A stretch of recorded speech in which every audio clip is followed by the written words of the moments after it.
Bienvenido a Hora de Estudio Bíblico con nuestro maestro el Dr. Lehman Strauss. Este estudio es el resultado del tiempo personal con el Señor, el ministerio pastoral y la experiencia en conferencias bíblicas del Dr. Lehman Strauss. Él nos instruye y alienta con la enseñanza de la palabra de Dios. Ahora, el Dr. Strauss.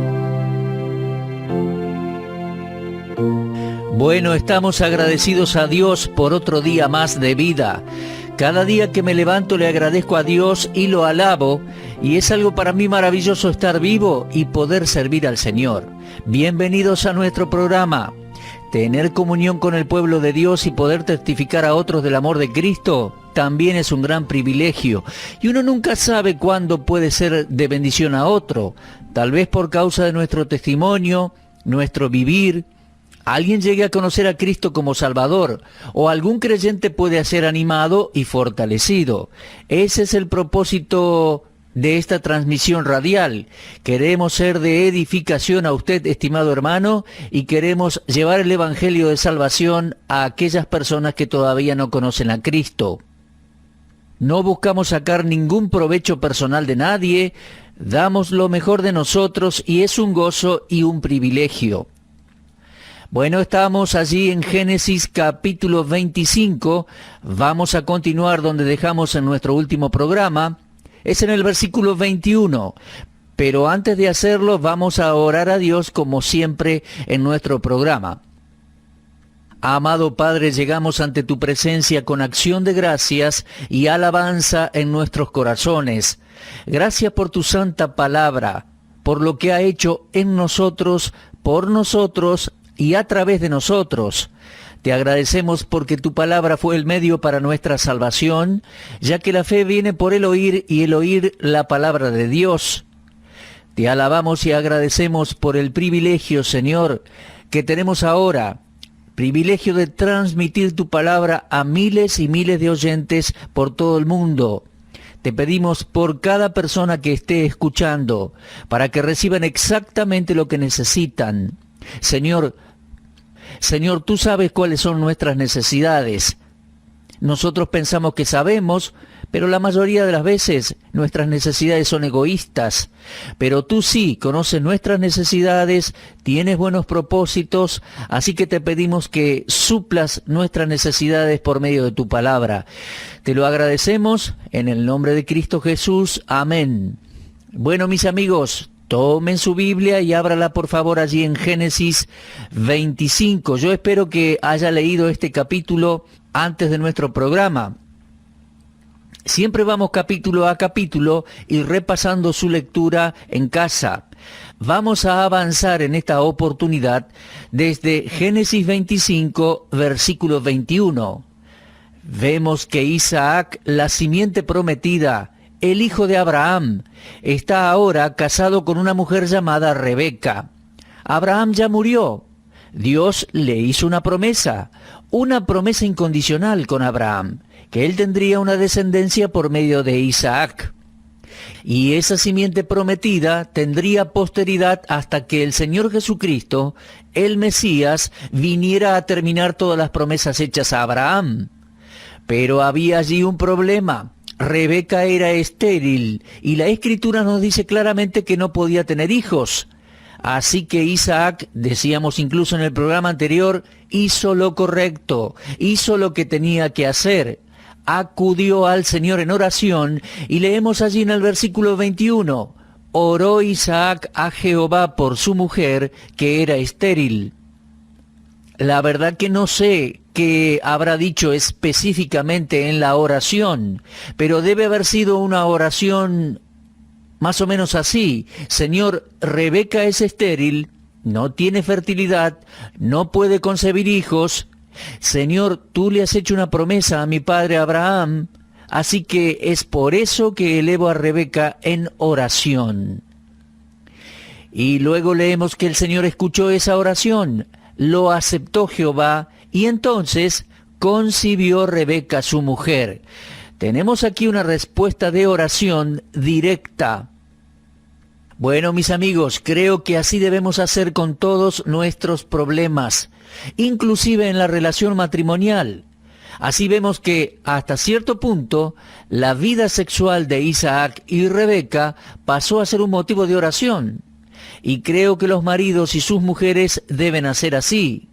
Los creyentes tienen que estar en comunión con el Señor y unos con otros en estos casos. Ahora bien, la historia continúa así. Rebeca estaba embarazada y lo que quiero hacer hoy con la ayuda de Dios es dar algunas enseñanzas basadas en la historia de Isaac y Rebeca. Al estudiar la Biblia hay dos cosas que usted debe buscar. Al tratar con cualquier pasaje uno tiene que, en primer lugar, ver cuál es la interpretación primaria del pasaje. ¿Qué significa esa interpretación primaria? Y una vez que tenemos esa respuesta, hay otra pregunta o otra cosa que debemos buscar, la aplicación personal. Después de todo, las Escrituras son útiles para corrección, para instrucción, para doctrina, para justicia en nuestras vidas. Y no debemos dejar de lado la aplicación práctica. Una cosa es tener un conocimiento intelectual de la Biblia, otra cosa es ver la aplicación personal a nuestras vidas. La Biblia fue diseñada para controlar el comportamiento, para hacer de hombres y mujeres lo que Dios quiere que sean. Así que vamos a enfocarnos siempre en la aplicación personal. Creo que la interpretación primaria es obvia cuando uno lee la historia. Aquí se trata de un registro preciso de lo que sucedió en las vidas de Isaac y Rebeca.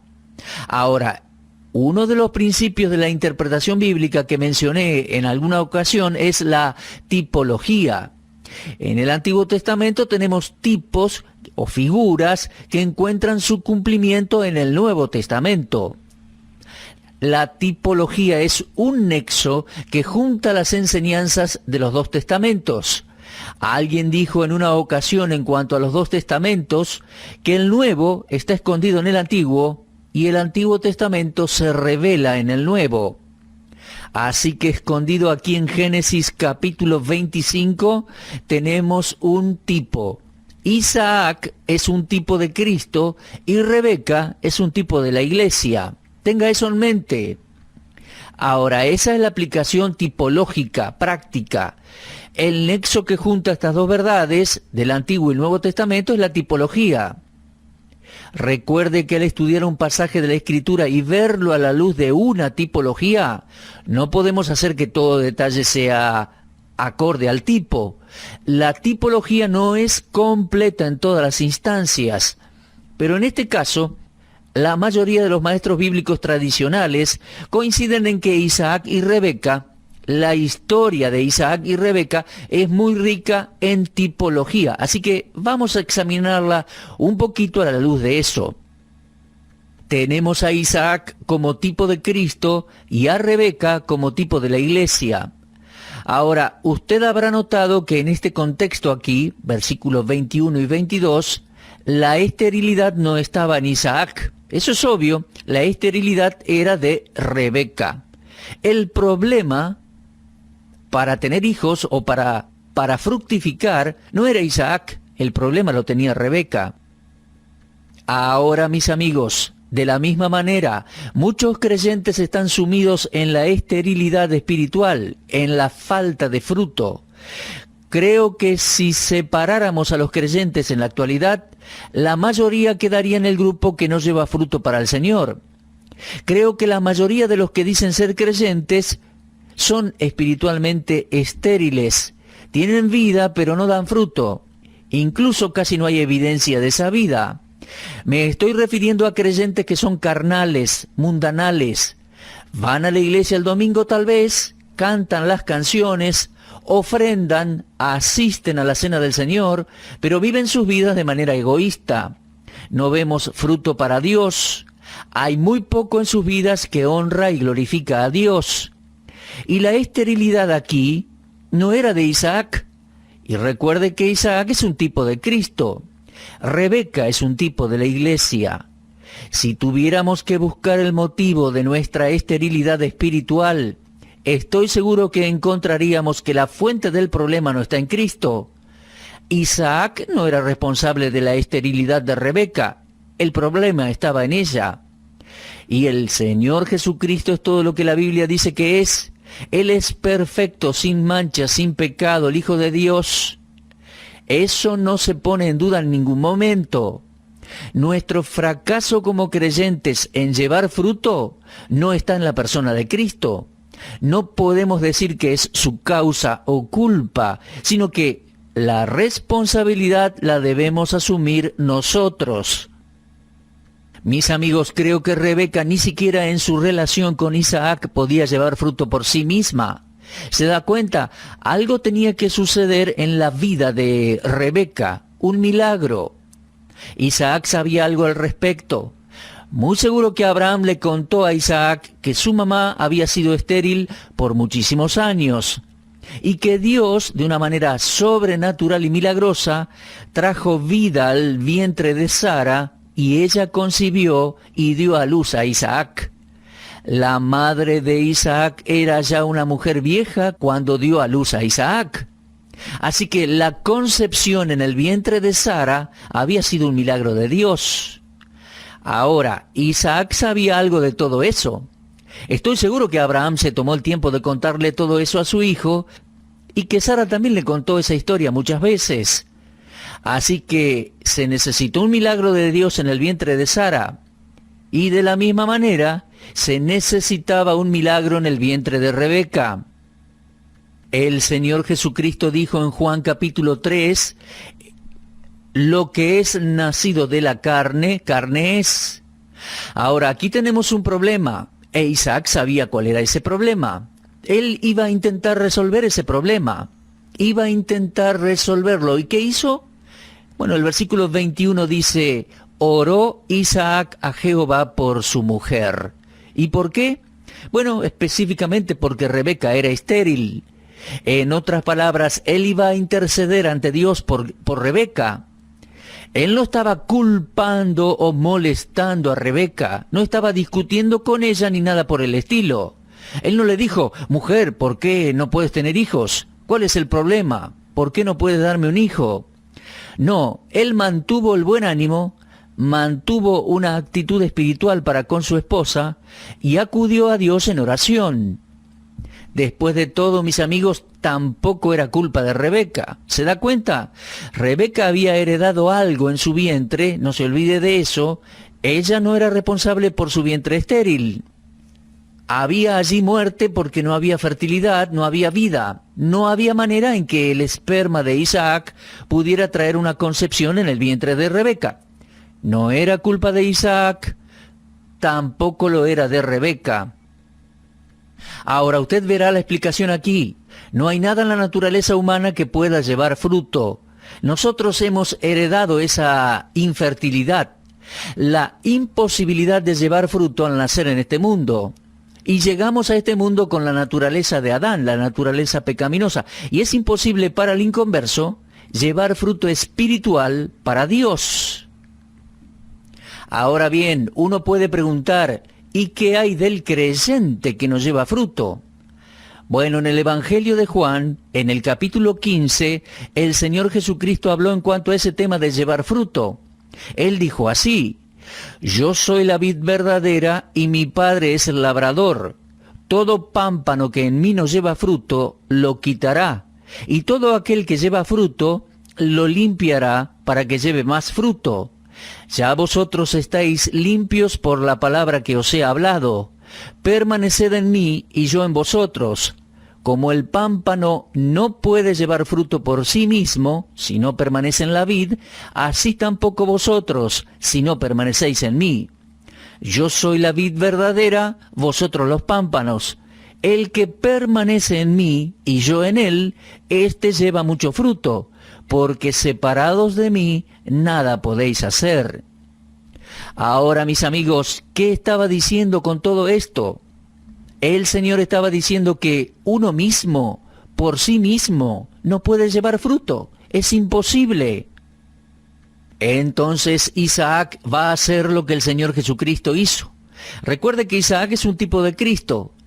El capítulo 15 de Juan exhortó a los discípulos a llevar fruto. Sin embargo, en el capítulo 17, el Señor Jesús oró por los discípulos. Y en Juan 17 tenemos la oración sacerdotal de Cristo, la oración intercesora a favor de los suyos. Él no estaba orando por el mundo en un momento, Él estaba orando por creyentes. Estaba intercediendo por ellos.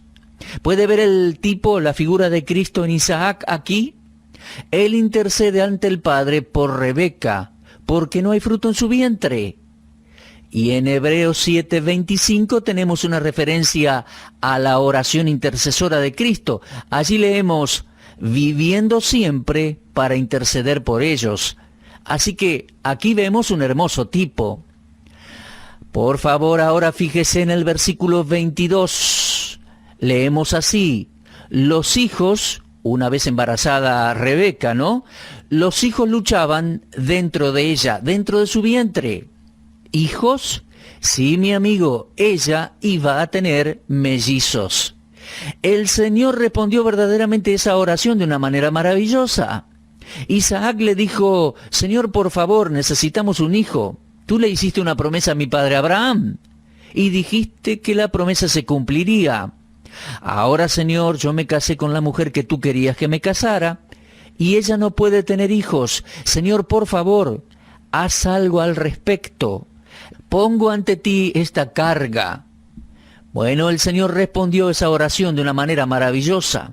De hecho, no solo la bendición de un hijo, sino que parece que Isaac y Rebeca van a obtener una segunda bendición aquí. Leemos hijos en plural.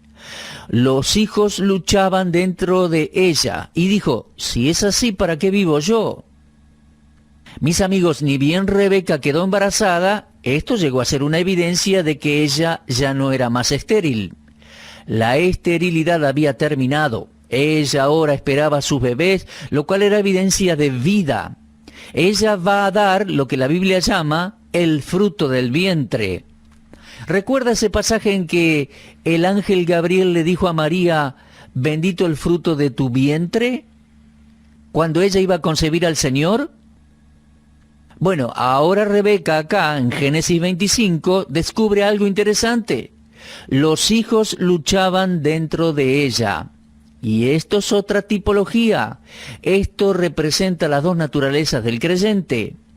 Esas dos naturalezas están en conflicto en su condición, pero cuando ella era estéril no había conflicto alguno dentro de ella. En el momento en que ella da evidencia de fruto, allí comienza el conflicto. Esta es una experiencia que es común para todos los creyentes. Aquellos que tienen una vida más fructífera para Dios son conscientes del hecho que hay una lucha interior. Y creo que Romanos capítulo 7 nos habla de esa lucha.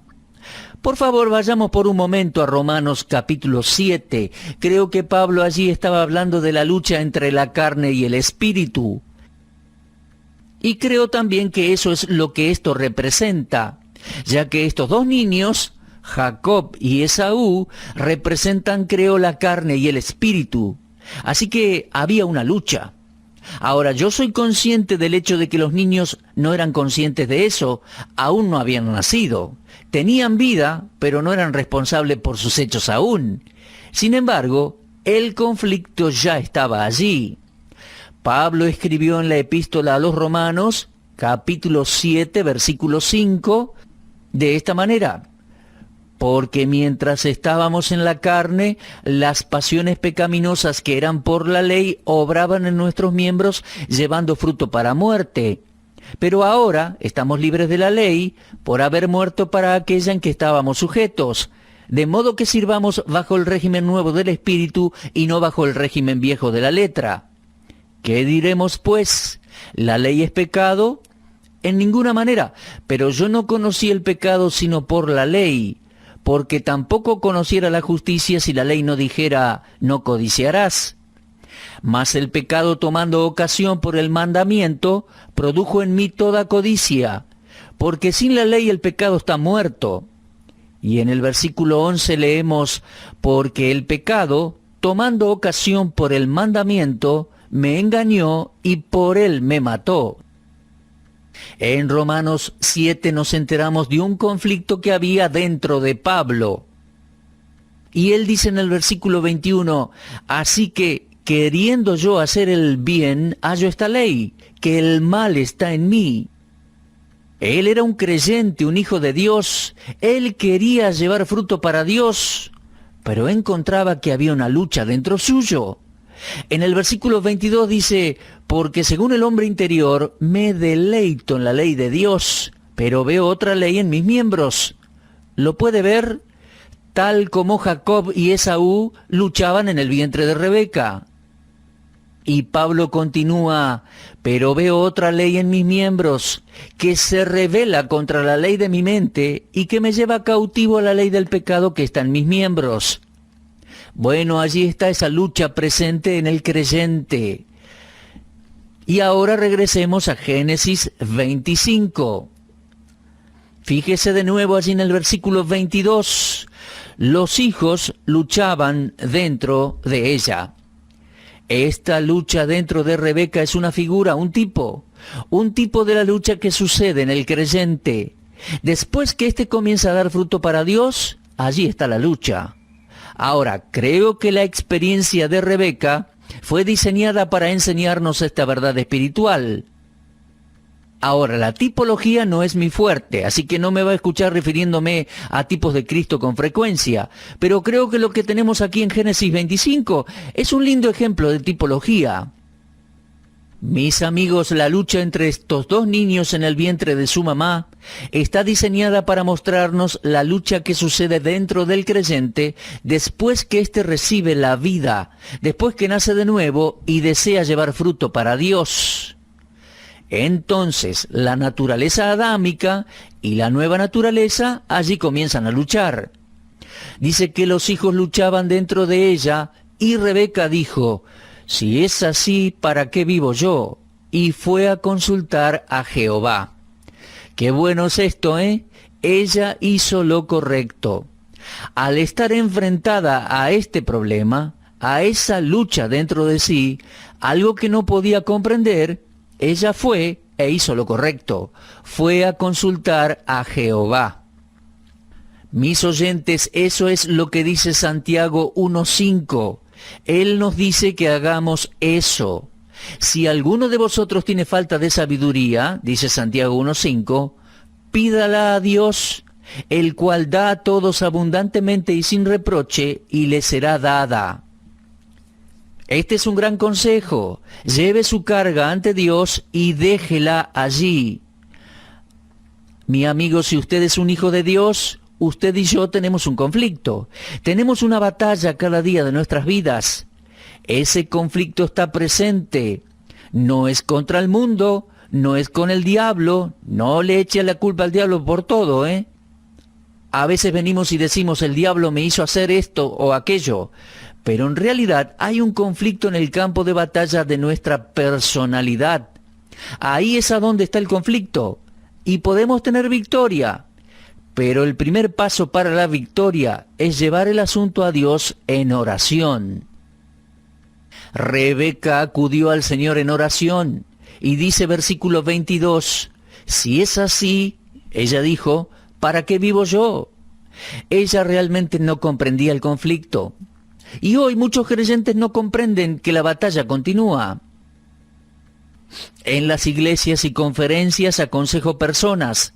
Siempre hay gente que viene y me pide poder charlar después de una reunión. Y me dicen, no entiendo, no puedo alcanzar la victoria sobre este hábito. Tengo que batallar con esto o aquello. Tengo tendencias a murmurar. Tengo una naturaleza celosa. Otro dice, he tratado de dejar de fumar, pero no logro la victoria sobre ese hábito. ¿Saben? Me pregunto, ¿qué me están diciendo? Me están diciendo lo que yo ya sé, porque yo experimento lo mismo que usted experimenta. Me están diciendo lo que la Biblia dice, que hay una lucha dentro suyo, dentro mío. Aquí tenemos entonces a Rebeca y sus dos hijos en el vientre, Esaú y Jacob. Ahora, Esaú es una figura, un tipo de la carne, y Jacob es un tipo del nacido del espíritu. ¿Se da cuenta? Entonces, las dos naturalezas luchan dentro del creyente. Y esto es lo que está sucediendo aquí. Pero ¿qué hace uno al respecto? Bueno, haga lo mismo que hizo Rebeca. Llévelo ante Dios en oración. Ella fue a consultar a Jehová. ¿Y qué le respondió Dios? Bueno, en primer lugar veamos la interpretación primaria. Dios le respondió así: 2 naciones hay en tu vientre.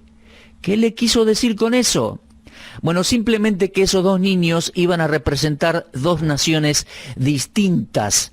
Fíjese el nombre del mayor, del que salió primero, el que nació primero. Lo llamaron Esaú. Versículo 25. Ahora, fíjese en el versículo 30. Esaú dijo a Jacob: te ruego que me des a comer de ese guiso rojo, pues estoy muy cansado. Por tanto fue llamado su nombre Edom. En otras palabras, años después, ¿verdad?, el nombre de Esaú fue cambiado por Edom.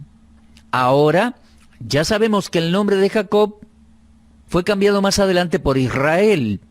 O sea, ambos experimentaron en su vida un cambio de nombre, porque ambos tuvieron un cambio de naturaleza. Entonces tenemos a un hombre con su naturaleza caída, cuyo nombre llegó a ser Edom.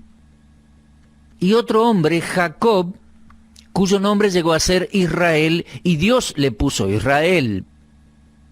Ahora quiero que por favor vaya al capítulo 36 del libro de Génesis. Génesis 36, 1. Dice así: estas son las generaciones de Esaú, el cual es Edom. Y fíjese en el versículo 8. Esaú habitó en el monte de Seir. Esaú es Edom. Versículo 9. Estos son los linajes de Esaú, padre de Edom, en el monte de Seir. ¿Se da cuenta que Esaú no cambió? Él pasó a ser el padre de Edom. Él pasó a ser Edom. Él pasó a ser el padre de los edomitas. Y los edomitas fueron los enemigos del pueblo de Israel hasta el final. Enemigos acérrimos. Dios tuvo que entrar en escena y juzgar a los edomitas en varias ocasiones. Y como vemos, los edomitas eran los descendientes de Esaú. Volvemos a Génesis 25.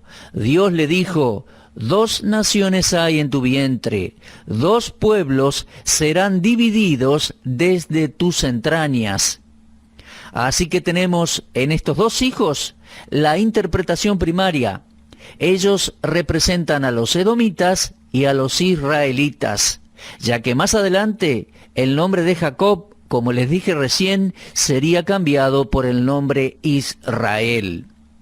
Bueno, mis amigos, vamos a parar un poquito aquí, se nos termina nuestro tiempo. Por favor, repase la lectura de Génesis 25 en casa. En nuestro próximo programa vamos, por supuesto, si Dios quiere, a continuar. Quiero agradecerle por habernos sintonizado hoy. Vamos a continuar con este estudio hermoso en nuestro próximo programa. Espero que estas reflexiones hayan sido de bendición para usted. Esto se va a poner más interesante, ¿eh? Y verá que este capítulo es una bendición para nuestras vidas, como cada aspecto, como cada párrafo de la palabra de Dios. Gracias por acompañarnos. Será hasta la próxima. Busque al Señor en oración. Lleve sus luchas y problemas. Él nos atiende. Él nos ama. Dios le bendiga. Será hasta nuestro próximo encuentro. Usted estuvo escuchando Hora de Estudio Bíblico con el maestro el doctor Lehman Strauss. Si desea escuchar una vez más este mensaje, visite nuestra página en la internet www.bbnradio.org. Le dejamos la invitación para que el día de mañana nos acompañe aquí, en este mismo horario y punto del dial. Hora de Estudio Bíblico es una producción de BBN.